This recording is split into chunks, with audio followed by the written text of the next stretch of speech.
Hello, and welcome to this week's Meaningful Minute.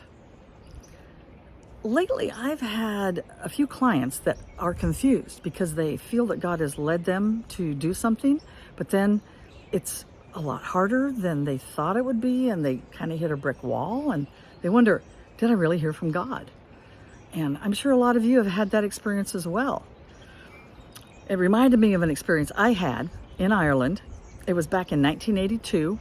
I'd been living in Ireland for 5 years.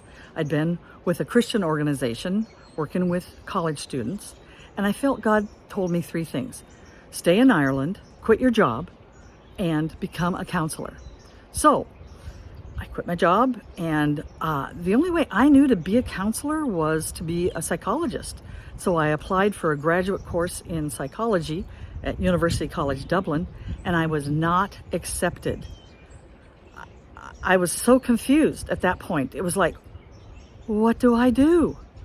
And for months, I did some informational interviews. I thought, should I go back to the States? Should I try to get another job? What to do? It really tested my faith. I came to the conclusion, I only knew 2 things. God is, and I am His. Didn't know if He loved me, didn't know if I heard His voice, didn't know anything. But I just kept going. And then in September, I got a call from the social work department at University College Dublin, and they had a place that just opened up in their program, an 11-month program to become a social worker. And would I be interested? I was like, heck yes. And so I interviewed and I was accepted, and I became a social worker. And for the next 5 years, that's what I did. So it ended a happy ending, but it was tough during the time. So if you're going through anything like this, I would encourage you, keep going. Keep trusting God. You didn't make a mistake. You don't know the end of the story.